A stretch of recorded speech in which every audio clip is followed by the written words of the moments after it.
Welcome to the third part of my presentation on the Future Ready Learners Framework by Professor David Ng. Right, in this third part, we talk about habits or practices. If you remember, right, in order for learners to have practices that help them to succeed in the future, they need to layer on to the competencies that they have, which with habits that they would do, even if nobody told them to do so. Okay, it becomes natural to them. And Prof. Ng feels that schools should provide that context for developing these habits or practices that are important for preparing our students for the future of Singapore. And it happens through everyday practices and even through the T&L environment in the school. There are 6 habits that Prof. Shared about. And remember that these habits will need to be used in order to prepare our learners for the future. They are inquisitiveness, ideation, prototyping, entrepreneurship, intercultural acumen, and passion. Let's discuss each of them in turn. The first one is about inquisitiveness, about curiosity, about asking questions. Do our T&R practices allow our learners to ask questions? And the kind of questions where they do higher order questions, metacognitive, do reflection as well as learning. It is also a kind of question, do they ask themselves the questions even outside of the classroom setting? So that's about inquisitiveness, a basic habit. And with that, the second habit is ideation. Ideation is a crucial part, okay, in the innovation value chain. If you talk about the creative problem-solving process, a lot of it, okay, includes the ideation portion. If you want to create value, you need to have new ideas. First and foremost, what is that stimulus, that context that allows the learners to ideate? Do we provide that? All right. Secondly, right, do we allow this kind of situations, okay, that allow learners to understand what are the practices, what are the paradigms, why do things work the way that they work, what are the principles behind them?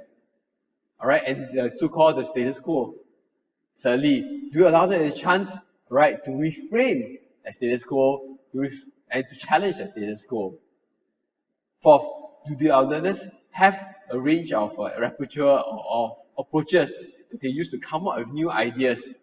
Can they go beyond the confines of their classrooms or their homes to look at virtual networks, to look at people who know things, notes of information, all right, that they can get new ideas?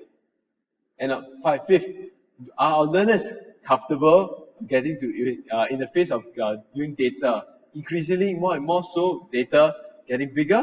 Okay, do they have new ways of looking at data, whether tapping on technology or computing in order to solve those issues? The third habit is prototyping. All right, and research shows that when learners are given a chance to create a prototype, it actually increases their sense of self-efficacy. In other words, they feel that they are able to have more control over their direction, their trajectory of learning, as well as value creation. So it's something useful in order to create a kind of disposition for the future. So that prototyping includes the step of making an idea, translating it into action. It also includes them communicating, all right, and also allows them to verify their ideas. And importantly, it allows them a chance to fail, pick themselves up, learn from those mistakes. All right, and that kind of cycle of learning, okay, actually helps them to create even more ideas and new directions, okay, for them to explore even beyond today, even into the future.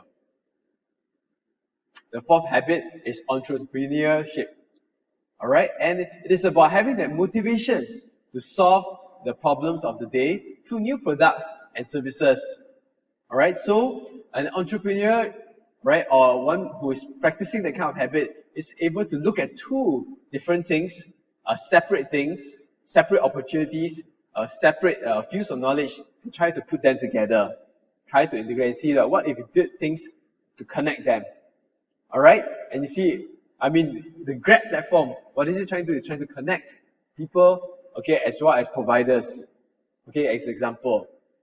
Right, the entrepreneur tries to looks at what are the new products and services, okay, that can appeal to users okay, that have not yet been served. They look at new ways that an existing product can be used. And the important thing is that in order to have the habit of entrepreneurship, we need to encourage and foster diversity, different views, different cultures, all right, and allow these different voices to come so that different things can be put together in a new way.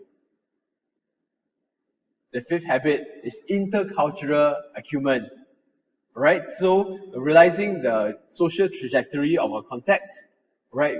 It is the capacity of understanding cultural differences, assuming perspectives belonging to other cultures. Right? First of all, it's accepting of diversity, and that's important in our Singapore's context. It learns how to manage these conflicts and find optimal solutions. Okay, it cultivates strong networks and collaborations that reach across differing types of profiles, right? And in this kind of thing, is able to decipher even what is false, okay, and what is not real, especially in a very digitized landscape. The sixth habit is passion, right? Passion is what drives, okay, people to do what they find important, okay, and what they invest energy, invest time, even when the returns are slim, even when there's face of failure. All right, so when people are in passion, or in the flow, all right, they are fully immersed in the activity, all right, even when they face obstacles. Okay, and the people see that some of their identity, all right, is actually part of their passion. Right? They find meaningful and purpose in their activity and accept failure as part of learning. I wonder how many of our learners are truly seeing themselves as learners. They have passion for learning. Right? So that's one thing that they can do in whatever areas that they do.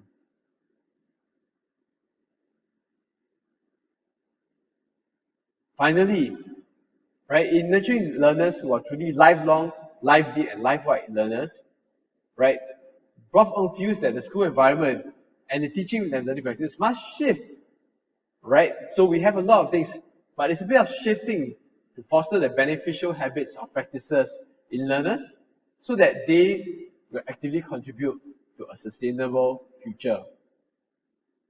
So thank you very much for listening. And with that, all right, I end my presentation.